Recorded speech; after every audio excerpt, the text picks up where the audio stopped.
There are several reactions that involve monosaccharides. These include the formation of sugar acids, sugar alcohol, glycoside, phosphate ester, and amino sugar. So we will discuss this one by one. Alright, so we will first discuss the formation of sugar acids. So, simple sugar derivatives produce a number of chemical and enzymatic reactions. Hydrogen peroxide, ferricyanide, certain metals like copper and silver, and other oxidizing agents will be reduced by sugars with free anomeric carbon atoms. These reactions convert sugar into a sugar acid. So let's take this as an example. So an oxidation of a monosaccharide forming a sugar acid. So we have here D-glucose. Okay, so as you can see here, formation of sugar acids can be oxidized or can be done by oxidation of or at different carbon atoms. So as you can see here, D-glucose is oxidized at carbon 1. Okay, as you can see that it became sugar acid. Okay, so that became D-gluconic acid. On the other hand, if it was oxidized at carbon 6, okay, so it becomes another sugar acid, which is the D-glucuronic acid.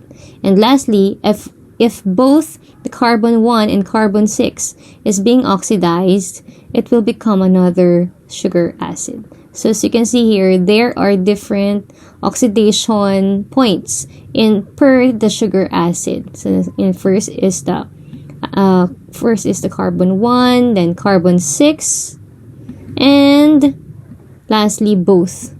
So there would be oxidation in here. So that is the formation of sugar acids.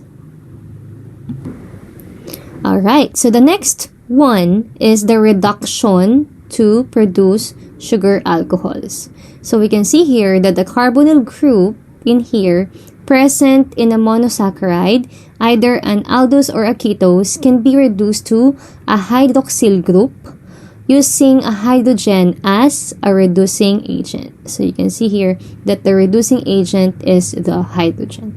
For aldoses and ketoses, the product of the reduction is the corresponding polyhydroxy alcohol, which is sometimes called a sugar alcohol. So for example here, the reduction of D-glucose with the help of hydrogen as the reducing agent becomes or gives D-glucitol. You have learned in your organic chemistry that cyclic forms of monosaccharides are hemiacetals, and they react with alcohols to form acetals, as illustrated here in the reaction of beta D-glucose with methyl alcohol or methyl alcohol. So the general name for monosaccharide acetals is glycoside. Again, this is the general name. So remember that a glycoside is an acetal formed from a cyclic monosaccharide by replacement of the hemiacetal carbon hydroxyl group, as you can see here. So this is a hemiacetal carbon, okay? And then the hydroxyl group here is replaced by an OR group. So in this example, it is being replaced by the methyl alcohol. So in here, so there would be a formation of a glycoside. So in addition, more specifically, a glycoside produced from glucose. So this is an example of glucose. So we call it glucoside. Okay, so this is a glucoside. So it gives you a methyl beta D glucoside. And if it is from galactose, it will be galactoside, and so on. So this is an example or an illustration of a glycoside formation. Alright, so now we will be discussing the phosphate ester formation. So in here, the hydroxyl group of monosaccharide can react with inorganic oxyacids to form inorganic esters. So phosphate esters formed from the combination or reaction of phosphoric acid and various monosaccharides, so like here it's a glucose, are commonly encountered in biochemical systems. For example, specific enzymes in the human body catalyze the esterification of the hemiacetal group carbon 1, so we have here carbon 1, and the primary alcohol group of carbon 6 in glucose to produce the compounds glucose 1-phosphate and glucose 6-phosphate. Okay, so there is a reaction of a phosphoric acid with a monosaccharide. In here, it's a glucose, and then it will become a phosphate ester. So these phosphate esters of glucose are stable in aqueous solution and play important roles in the metabolism of carbohydrates. We will now proceed on the amino sugar formation. So if one of the hydroxyl groups of a monosaccharide is replaced with an amino group, an amino sugar is produced. Okay, so in naturally occurring amino sugars, of which there are 3 common ones, the amino group replaces the carbon 2 hydroxyl group, which is here. Okay, so here are the 3 naturally or the common natural amino sugars. So they are D-glucosamine, D-galactosamine, and D-manosamine. Again, how does it being formed? So there is a reaction of the carbon 2 to an amino group, which results to an amino sugar formation. So amino sugars and their N-acetyl derivatives are important building blocks of polysaccharide found in chitin and hyaluronic acid. So we will be discussing this more deeply in the later slides. Okay, or in the next slides. The N-acetyl derivatives of glucosamine and galactosamine are present in the biochemical markers on red blood cells, which distinguish the various blood types. So that is the formation of amino sugars. So we are now done in monosaccharide. We will be discussing now the oligosaccharide. So oligosaccharides are carbohydrates that are composed of few monosaccharide residues. So the simplest member of the oligosaccharide is a disaccharide. So when we say di, it means 2, right? So it consists of 2 monosaccharide residues linked through covalent bond O glycosidic linkage. Okay, so such bond is formed when the hydroxyl group of one sugar, as you can see here, reacts with the anomeric carbon of the other sugar. So the hemiacetal carbon here is, or the anomeric carbon is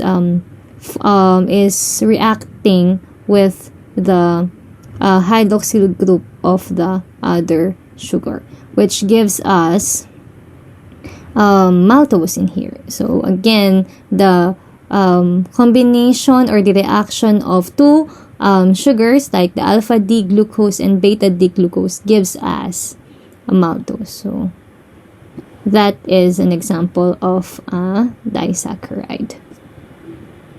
So here is the O glycosidic linkage, as we said a while ago, or as we discussed a while ago. So now we will be talking about disaccharides. So disaccharides commonly found in nature are maltose. So what are maltose? These are combination, or this is a combination of 2 glucose residues. Sucrose is a combination of glucose and fructose. Lactose is a combination of glucose and galactose. Cellobiose and isomaltose, just like maltose, are combinations of 2 glucose residues. So we can see here each of the disaccharides in terms of their structural formula. So we have here lactose, which is what we said a while ago, that it is a combination of a galactose and glucose. Sucrose is a combination of glucose and fructose, while maltose, cellulobiose, and isomaltose are a combination of glucose residues but of different structural formula. Okay.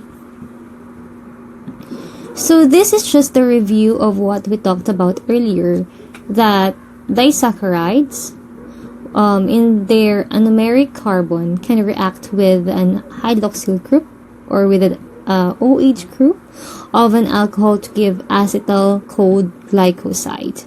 So we have here, since the anomeric carbon, so we have here the hydroxyl group of the anomeric carbon will be reacting to the alcohol, which is in here is the methyl alcohol, and then it will result to a glycoside, which is in here what we call the methyl beta D glucopyranoside. So the OH group here, so if the OH group or the hydroxyl group is part of another monosaccharide, then the resulting glycoside is a disaccharide. So now we will be talking about the important sources of disaccharides. So we see here maltose, isomaltose, and cellulobiose. So they are all what we call homodisaccharides. So what is the meaning of homodisaccharides? So these are disaccharides that contain only one form of monosaccharide, namely glucose.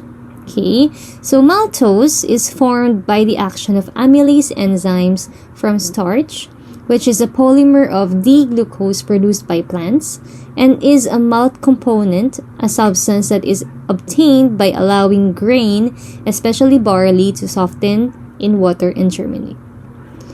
Cellulobiose, on the other hand, is obtained from the hydrolysis of cellulose. So the only difference between maltose and cellulobiose is the configuration in their glycosidic linkage, wherein maltose is alpha 1,4, whereas cellulobiose is beta 1,4. So that is only the difference between the two glucose or disaccharides.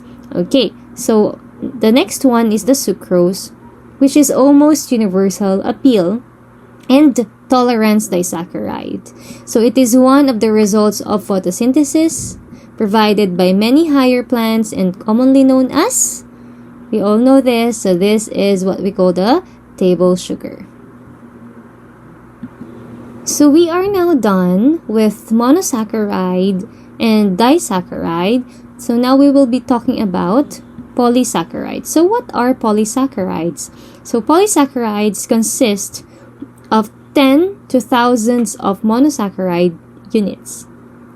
So they can be classified into homopolymers and heteropolymers. So what is the difference between the two? So homopolymers are only one type of monosaccharide that is a repeating unit. Okay? Again, so that is a repeating unit of only one type of monosaccharide. On the other hand, heteropolymers are more than one type of monosaccharides that are linked together. So for example, for homopolymers, we can say that all the monosaccharide in it is glucose. Okay? On the other hand, if there is, and when we say heteropolymers, this is a combination of only or more than one type of monosaccharides. In addition to the definition of polysaccharides, we have here a wide range of function. So they can serve as storage materials. They can also serve as components of the structure or as protective substances. So we have here the types of polysaccharides such as starch, glycogen, and other storage polysaccharides. So they are actually readily metabolized in food and can provide energy reserves for cells. On the other hand, chitin and cellulose provide strong support for the skeletons or arthropods and green plants. So each polysaccharide actually has its own function. So we will first start with the storage polysaccharides. So storage polysaccharides include starch, which is the most common storage polysaccharides found in plants and exists in two forms. So namely, the alpha amylose and amylopectin. So what is the difference between the two? Alpha amylose is composed of the linear residue of D-glucose linked through alpha 1,4. On the other hand, amylopectin is a chain of highly branched glucose units. Branches occur every 12 to 30 residues in these chains. The linear residues or the linear linkages in amylopectin are alpha 1,4, whereas the branched linkages are alpha 1,6. So that is mainly the difference between the two types of starch. We said a while ago that the two forms of starch are amylose and amylopectin, right? So we have here alpha amylose is a linear residue of D-glucose linked through alpha 1,4. Okay, so we have here alpha 1,4. So it's alpha because it's in the down part or lower part of the structure or configuration. So when it's on the upper part, it's called beta. But in this part, so we have alpha 1,4. So we have carbon 1, and then we have here carbon 4. So why will we call it carbon 4? It's because 1, 2, 3, and 4. So that is linkage, which is alpha 1,4. So that is amylose. On the other hand, amylopectin has a linear configuration here, which is linked by an alpha 1,4, same as amylose, but it has a branched structures, which has a linkage of alpha 1, and 6. Okay, so that is the main difference of the two starch forms. Okay, so the next one is that aside from the starch, so we have another major storage polysaccharides in animals. So in starch we have, or in plants we have the starch. On the other hand, for animals we have what we call glycogen, which is abundantly stored in skeletal muscles and liver. So we have here like amylopectin. Glycogen is a polymer of alpha 1,4 and the branch linkages are alpha 1,6. But glycogen is more branched and more compact compared to starch. Okay, so that is the difference between glycogen and amylopectin. Okay, so where branching occurs on average of every 8 to 12 residues. Hey, another storage polysaccharide of prime importance, especially to yeast and bacteria, is what we call the dextran. Okay, so we have the dextran here, which is an alpha 1,6 linked units of D-glucose, and all have alpha 1,3, and some have alpha 1,2 and alpha 1,4 branches. So it has so many branches. And then the dental plaque is rich in dextran. So this is just general information for all of us. So dental plaque is rich in dextran, which is produced by bacteria growing in the surface of our teeth.